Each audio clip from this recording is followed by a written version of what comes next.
Hello kasangga, ika-day 92 na ng ating kasangga vlog challenge. At kung hindi ka pa kasangga na nakapalo sa ating Jumil Ignacio official, follow ka na kasangga dahil Tecno 365 to kasangga, naka 92 na tayo. At kasangga, ngayong araw ay pupunta tayo sa Kundubulim. Babiyahe tayo dahil mag-a-attend tayo ngayong weekend ng isang celebration na napaka-importante sa amin. Kaya nag-prepare tayo ngayon, breakfast muna tayo ng bago magbiyahe.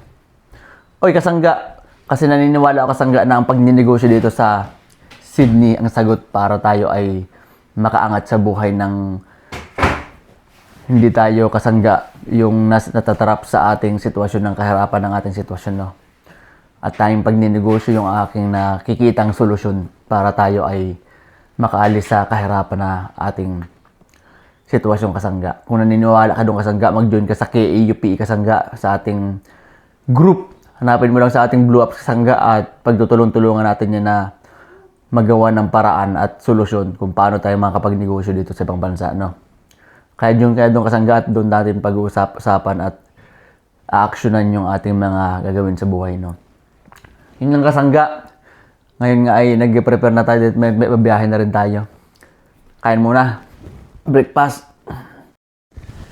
Hello mga kasangga. Ngayong araw ay ika-day 90. Ano na nga ba? 93 na ba? O 92 na ating kasangga vlog challenge, no? At ngayong araw nga ay pupunta tayo sa Kundubulim! Dahil tayo ay mag-a-attend ng special celebration, no? Ng ating special someone natin. Tayo nga ngayon ay biyahe na. Kaya kung hindi ka pa nakaka-follow kasangga sa ating Jumil Ignacio official, mag-follow ka na dahil marami pa tayong i-vlog in the future. At pumunta ka na rin sa ating grupo sa KAUPE. Yun ay samahan ng ating mga malalakas ang loob. Hanapin nyo lang sa ating Blue Ups, no?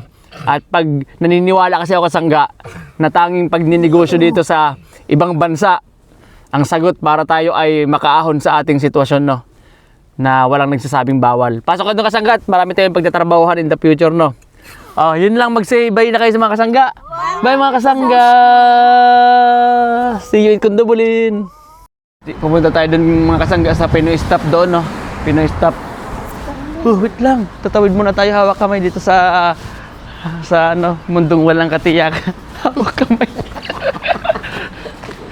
Punta kami dito sa Pinoy Stop kasangga at mamimili muna tayo ng pwede nating dalhin, no, sa Pinoy Stop.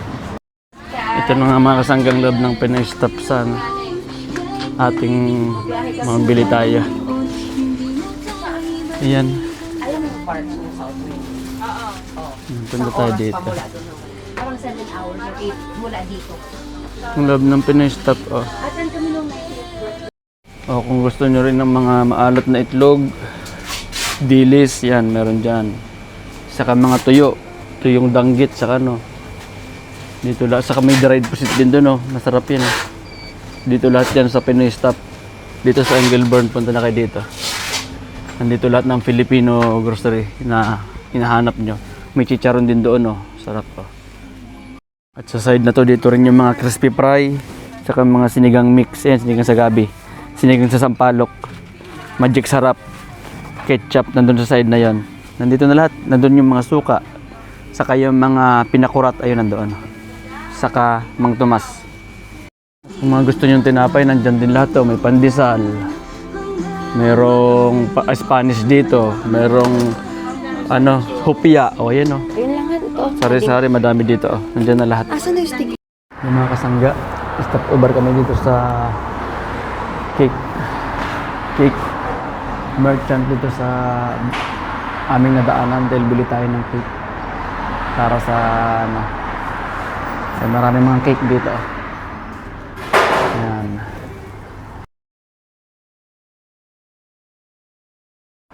Yan nga yung mga cake dito, mayroon mga black forest doon, meron din mga cookies and cream. Ayan, cookies and cream.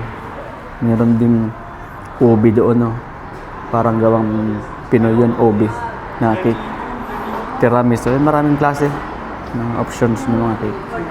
Yung mga kasangga, stop over muna tayo dito sa McDonald's sa Yas.